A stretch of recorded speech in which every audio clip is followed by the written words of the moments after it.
سیاسی میدان کی ہر بڑی خبر سے آگاہ رہنے کے لیے ہمارے چینل آزاد سیاست کو سبسکرائب کریں اور بیل آئیکن کو پریس کریں۔ السلام علیکم، welcome to another episode of Azad Digital. میں سلمان درانی ہوں، میرے ساتھ سینئر جرنلسٹ اور اینالسٹ اجمل جامی صاحب موجود ہیں۔ جامی صاحب، ایک طرف عمران خان، دوسری طرف سارے کا سارا اسٹیٹس کو ہے، بات جو ہے اب تک مذاکرات تک پہنچی ہے۔ آپ کے ذرائع کیا کہتے ہیں؟ بقول آپ کے کی گل بنی؟ میرا خیال ہے کہ یہ جو مذاکرات کی کہانی ہے درانی صاحب، یہ مجبوری بھی ہے اور یہ ضروری بھی ہو چکی ہے۔ تو دس وے اور دیٹ وے یہ آپ کو کنٹینیو ہوتی دکھائی دے گی۔ ضروری نہیں ہے کہ مذاکرات کی اس نشست سے 100% وہ نتائج نکلیں جو پی ٹی اے چاہتی ہے یا حکومت چاہتی ہے۔ ان مذاکرات کا شروع ہونا اٹ سیلف ایک بہت بڑی کامیابی ہے، not only for the government in power but also for the PTI and more importantly for the masses of Pakistan۔ Pakistani عوام کے لیے یہ بہت ہی خوش آئند ہے، چاہے کوئی گورنمنٹ کو پسند کرتا ہے یا پی ٹی اے کو پسند کرتا ہے، کیونکہ ایک اتنی بڑی سیاسی جماعت جو بغیر نشان کے آزاد امیدواروں کے سہارے لیڈرشپ اس کی دستیاب نہیں تھی، اس کے باوجود اگر وہ سب سے بڑی پارٹی بن کے سامنے آئے تو ان کے مینڈیٹ کا احترام ہونا چاہیے۔ اور جمہوریت پہ جو لوگ یقین رکھتے ہیں، جو ڈیموکریسی کا لیکچر ہمیں صبح دوپہر شام دیتے ہیں، یہ انہیں اس کو ریکگنائز کرنا چاہیے۔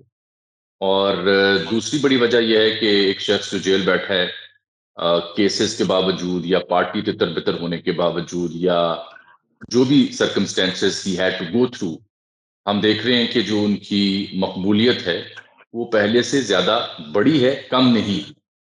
تو انٹرنلی جو پولیٹیکل انسٹیبلٹی ہے اور ایکسٹرنلی جو انٹرنیشنلی آوازیں اٹھ رہی ہیں، ان دونوں کو اگر دیکھا جائے اور ساتھ ڈیموکریٹک ویلیوز کو اگر ان ریئل ریسپیکٹ دی جائے، تو پھر اصول، ضابطہ، قاعدہ یہی کہتا ہے کہ مذاکرات ہونے چاہیے۔ کس بنیاد پہ ہونے آج چاہیے؟ جب میں آپ سے بات کر رہا ہوں تو حکومت اڑان پاکستان ایک اکنامک پلان جو ہے وہ لے کے آ رہی ہے۔ تو اکانومی اس وقت تک اسٹرینتھن نہیں ہوتی جب تک کسی ملک میں پولیٹیکل سٹیبلٹی نہ ہو، اور اس کے لیے یہ مذاکرات جو میں بار بار لفظ استعمال کر رہا ہوں، نہ صرف اب یہ مجبوری بن گئے ہیں بلکہ یہ ضروری بھی ہیں۔ پہلے ضروری تھے، اب یہ مجبوری بن گئے۔ ٹھیک ہے جامی صاحب، لیکن کس بنیاد پہ؟ عمران خان کے تو بہت اسٹریٹ فارورڈ بات کر رہے ہیں، ان کے جو مطالبات ہیں، ایک تو ان کا 9 مئی کا مطالبہ ہے اور 26 نومبر کا ایڈ ہو گیا ہے کہ اس پہ جوڈیشل کمیشن بنایا جائے اور جو سیاسی وکٹمائزیشن ہو رہی ہے اس کو بند کیا جائے، جتنے بھی سیاسی قیدی ہیں ان کو رہا کیا جائے۔ تو آپ کو لگتا ہے کہ ان بنیادوں پہ حکومت یا اسٹیبلشمنٹ بات کرنے کے لیے تیار بھی ہے؟ تیار ہیں تو بیٹھے ہیں، ٹھیک ہے۔ اگر یہ تیار نہ ہوتے تو یہ نہ بیٹھتے۔ نہ صرف پی ٹی آئی جو کبھی ان جماعتوں کا وجود ماننے سے انکاری تھی، بلکہ حکومت جو ہے وہ بھی پی ٹی آئی کو اس طرح سے ماننے سے انکاری تھی۔ تو اگر یہ دونوں بیٹھے تو اس کا مطلب ہے گرین سگنل دونوں کے پاس ہے، مینڈیٹ دونوں کے پاس ہے۔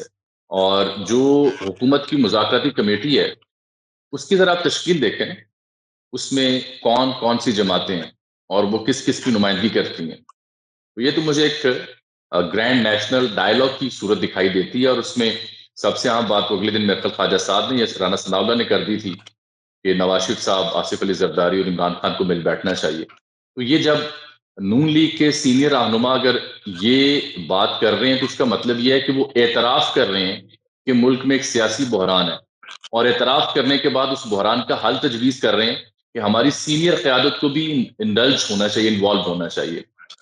جو آپ بات کریں پی ٹی آئی کی ڈیمانڈز کی، دیکھیے پی ٹی آئی کی ڈیمانڈز تو 4 5 6 ہوا کرتی تھیں۔ مینڈیٹ کی چوری، دھاندلی کمیشن، مینڈیٹ واپس دیا جائے، لمبی چوڑی ایک فہرست ہوا کرتی تھی۔ تو آپ انہیں بھی یہ داد دیجئے نا کہ وہ بھی اس کو سنجیدہ لیتے ہوئے اپنی ڈیمانڈ لسٹ کو 2 نکات تک لے کے آئے۔ ایک، اسیران کی رہائی، 2، 9 مئی اور 26 کے اوپر جوڈیشل انکوائری۔ تو اگر یہ دونوں مطالبات جو کہ تحریری طور پر آج کل میں چلے جائیں گے حکومت کے پاس، اس میں اگر 50% بھی ڈیولپمنٹ ہوتی ہے تو میرے نزدیک یہ مذاکرات کی جاری رہنے کی اور کامیابی کی ایک علامت ہوگی۔ ٹھیک ہے جامی صاحب، 20 جنوری قریب آتے ہی جو ہے وہ حکومت مذاکرات کے لیے سنجیدہ ہوئی ہے، تو اس کو کیا سمجھا جائے؟ عمران خان لائن پر آئے ہیں یا حکومت؟ وہ ایک بڑے خوبصورت شاعر جو ہیں اعظم بہزاد، تو بھائی آپ نے سوال اتنا مشکل پوچھا ہے کہ مجھے نہیں پتا آپ کیا سینسر کریں گے اور کیا نہیں، اور کہاں میں پھنسوں گا اور کہاں آپ، اور کہاں آپ کو گالیاں پڑیں گی اور کہاں مجھے. تو ایسا کرتے ہیں کہ میں آپ کو 2 شعر سناتا ہوں. وہ کہتے ہیں کہ کتنے موسم سرگرداں تھے مجھ سے ہاتھ ملانے میں نے شاید دیر لگا دی خود سے باہر آنے میں. ٹھیک ہے. ٹھیک ہے. اور ایک نگاہ کا سناٹا ہے، ایک آواز کا بنجر پن، میں کتنا تنہا بیٹھا ہوں غربت کے ویرانے میں. جتنے دکھ تھے جتنی امیدیں سب سے برابر کام لیا میں نے اپنے آئندہ کی ایک تصویر بنانے میں. واہ واہ واہ، آپ نے تو سمیٹ دی ہے پوری کی پوری گفتگو. خود سے باہر آنے میں ہر فریق نے دیر لگائی ہے، اور کاش ایسا نہ ہو کہ دنیا بھر کی آوازیں اور دنیا بھر کا دباؤ ہمیں مجبور کرے، کیونکہ اگر ایسا ہوا، کسی حد تک شاید ہو بھی رہا ہو، تو یہ تمام سٹیک ہولڈرز کی پوزیشن کو ویک کرے گا. پھر آپ کے پاس بارگین کرنے کے لیے سپیس کم ہوگی. مجھے تو حیرت ہوتی ہے کہ آپ دیکھیے ہمارے ہمسایہ ملک کا جو ایکسٹرنل افیئر کا انچارج ہے جے شنکر، ڈاکٹر جے شنکر، آپ ان کی کوالیفیکیشن دیکھیے، ان کا ایکسپیرینس دیکھیے، ان کی لیگیسی دیکھیے، اور پھر جس طرح سے ہمارے ہاں خارجہ امور کو ڈیل کیا جا رہا ہے اس کو دیکھیے. میں کسی کا کیا نام دوں، سب قابل احترام ہے بھائی، لیکن وہ دیکھیے وہ ٹرمپ کی تقریبی علم برداری سے پہلے 5-6 روز ہو چکے ہیں اسے، وہ امریکہ کا دورہ کر رہا ہے، انڈین اخبار بھرے پڑے ہیں جے شنکر کی مصروفیات کے اوپر. وہ جو گورنمنٹ جا رہی ہے ان سے مل رہا ہے، جو گورنمنٹ آنے والی ان سے مل رہا ہے ہمارے. اور وہ بندہ چائنا کا سفیر رہ چکا ہے، جرمنی میں، امریکہ میں 30-40 سال کا تجربہ اس کا ہے ہی سفارتکاری کا، اور اسے انڈیا نے اپنا وزیر خارجہ لگایا ہوا ہے. تو ہمارے ہاں جو سفارتکاری لوگ کرتے ہیں یا خارجہ امور کو دیکھتے ہیں، میرا تو ان سے ایک طالب علم کے طور پر سوال یہ ہے، بھائی صاحب آپ میری بات سن نہیں رہے توجہ سے؟ جی جی. تو میرا تو ایک سوال ہے طالب علم کے طور پر، کہ جب یو ایس کے الیکشنز ہو رہے تھے تو ان الیکشنز کے اوپر ہماری جو خارجہ امور کو دیکھنے والے لوگ ہیں یہ سفارتکار ہیں، وہ انہیں اینٹیسپیٹ کیوں نہیں کر پائے؟ پھر جب وہ اپوائنٹمنٹس کرنے جا رہا تھا امپورٹنٹ پورٹ فولیوز کی، اس کے اوپر وہ اینٹیسپیٹ اور انگیجمنٹ کیوں نہیں کر پائے؟ ہمارے ایکسپرٹ جو ہیں پاک پیک کے لوگ، وہ جا کے اگر ٹرمپ کے مشیروں سے مل سکتے ہیں اور ٹرمپ کی نومینیشن سے مل سکتے ہیں، تو ہمارے سفارتکار یا ہمارے خارجہ امور کے ایکسپرٹس کہاں تھے؟ اب جب کہ آوازیں اٹھ رہی ہیں، دباؤ بڑھ رہا ہے، تو اب آپ اسے دس وے اور دیٹ وے جو بھی شکل دے لیں، فیکٹ آف دی میٹر یہ ہے کہ نہ صرف امریکہ سے آواز اٹھ رہی ہے بلکہ ای یو سے آواز اٹھی ہے، یو کے سے آواز اٹھی ہے، اور لوگ آ جا بھی رہے ہیں، ملاقاتیں بھی کر رہے ہیں. تو بہتر ہے کہ اس سے پہلے کہ یہ دباؤ اور بڑھے، خود سے اپنا ہاؤس ان آرڈر کر لیں. جامی صاحب، ڈیل کے پیغامات بھیجے جا رہے ہیں اور کہا جا رہا ہے کہ نظام کو قبول کر لو گے تو جی چھٹی ملے گی. دیکھیں، یہ جو آپ جس خبر کا حوالہ دے رہے ہیں، مس خاکسار نے اس کی کوئی مہینہ تو پہلے بھی اس کے اوپر ذکر کیا تھا اپنے گفتگو میں، اپنی تحریروں میں بھی. خبر تاخیر سے آج اس طرح سامنے آئی ہے. خبر یہ پرانی ہے، یہ خبر پرانی ہے میری دانش میں. مسئلہ ہے یہ ہے کہ سسٹم جو ہے، حکومت جو ہے، وہ ایشورنس چاہ رہا ہے. عمران خان سے صرف ایک شے کی ایشورنس مانگی جا رہی ہے کہ وہ ایک تو خاموشی اختیار کریں اور اس سسٹم کو چلنے دیں، اور اس کے بدلے میں جو آج آپ جس خبر کا حوالہ دے رہے ہیں کہ چاہے بنی گالہ چلے جائیں، ہاؤس ریسٹ ہو جائیں. لیکن جو میری اطلاع ہے کہ اس میں جو فریق ثانی ہے، یعنی جیل بیٹھی شخصیت ہے، میرا نہیں خیال کہ وہ ایسی کوئی ایشورنس یا گارنٹی دینے کے موڈ میں ہے، اور وہ یہ سمجھتے ہیں کہ اب تو بالکل نہیں دینی چاہیے. Whatever he has been through, whatever he has seen so far, he believes, جو ان سے لوگ ملنے جاتے ہیں، ہماری بھی ان سے گفتگو ہوتی رہتی ہے. سو ہی بلیوز کہ he got nothing to lose now. So this is not the time کہ وہ اب کوئی ایسا بیک فٹ لیں جس کی وجہ سے جو ان کی اسٹرگل ہے یا جس کی وجہ سے جو امپریشن ہے وہ کسی ڈیل کا ہے. So any impression like that کہ ہاؤس اریسٹ ہو گئے ہیں اور خاموشی اختیار کر لی ہے، that will damage his legacy. Legacy جو بھی اچھی بری وہ عوام کا کام ہے اسے جج کرنا. بٹ یہ حکومت کے ہاں، اس سیٹ اپ کے ہاں تو یہ خواہش ہو سکتی ہے، کیونکہ دیکھیے اس سیٹ اپ کو، اس گورنمنٹ کی جو کنٹینیوٹی ہے اس کی ایشورنس صرف اکنامک سٹیبلٹی میں نہیں ہے، اس کی ایشورنس ایک شخص کے پاس ہے، وہ جس کی وجہ سے سارا نظام، سارا سسٹم ایک کیوس میں ہے یا انسٹیبلٹی کا شکار ہے. تو وہ شخص اگر آپ کو ایشورنس دے دے اور وہ آپ کو گارنٹی دے دے تو سب ہنسی خوشی رہنا شروع کر دیں گے. لیکن ایسا ہوتا مجھے دکھائی دیتا نہیں ہے. ہاں، اس سلسلے میں کوششیں انٹرنلی اور ایکسٹرنلی ضرور ہو رہی ہوں گی. یہ ماضی کا جو پاکستان کا طریقہ کار رہا ہے اس کو دیکھتے ہوئے میں یہ اپریہینڈ کر سکتا ہوں کہ یہ جو خبریں اب آ رہی ہیں مارکیٹ میں، عام اب ہو رہی ہیں، جو 2 ماہ پہلے ہم ڈسکس کر رہے تھے، ان خبروں کے پیچھے کئی محرکات ہیں، چاہے وہ انٹرنل ہوں یا ایکسٹرنل ہوں. کیونکہ جب بھی کسی معاملہ فہمی کوشش کی جاتی ہے، جس کو بعد میں ہم ڈیل کا نام دیتے ہیں، تو اس کے پس پردہ کئی ایک محرکات ہوتے ہیں جو کہ ایشورنسز، گارنٹیز دیتے ہیں، لیتے ہیں، اور پھر سسٹم آگے چلتا ہے، چاہے وہ میاں صاحب کا واقعہ ہو یا اس سے پہلے کے واقعات ہوں. فرق یہ ہے کہ اب جس بندے سے واہ پڑ گیا نا، وہ ہی از ان لائک دوست جن کے ساتھ ڈیل ہوتی تھی یا دوست ممالک بیچ میں آتے تھے. فرق صرف یہ ہے. جامی صاحب، انصار عباسی صاحب کی اس خبر کو آپ کہہ رہے ہیں کہ یہ پرانی خبر ہے، تو جنگ اخبار میں آج دوبارہ اس خبر کے لگنے کا مطلب کیا سمجھا جائے؟ میں یہ کہہ، خبر جو بھی چھپتی ہے وہ نہیں ہوتی ہے صاحب. میں کہہ رہا ہوں کہ یہ ڈیولپمنٹ پرانی ہے، خواہش پرانی ہے، چھپی آج ہے. ٹھیک ہے، ٹھیک ہے، ٹھیک ہے، مطلب اس کا بھی ایک خاص پیغام ہو سکتا ہے. اچھا جامی صاحب، 2024 گزر گیا، آپ کیا دیکھ رہے ہیں اگلے سال کو لے کر؟ جو سیاسی ماحول ہے وہ کیسا ہونے جا رہا ہے یا ہو سکتا ہے؟ مطلب میں یہ نہیں کہوں گا کہ آپ پریڈکشن کریں، مطلب آپ کو کیا نظر آ رہا ہے بطور جرنلسٹ کہ آپ جیسے صورتحال دیکھ رہے ہیں، نون لیگ کا آپ کو کیا مستقبل نظر آ رہا ہے، تحریک انصاف کا کیا مستقبل نظر آ رہا ہے آپ کو، پی ٹی آئی کا کیا مستقبل نظر آ رہا ہے؟ آپ نے اگلے روز خرم دستگیر صاحب کو سنا تھا؟ نہیں. خرم دستگیر ہمارے ایک دوست ہیں، شوکت پراچا صاحب، ان کے ساتھ ایک پروگرام میں تھے. اچھا.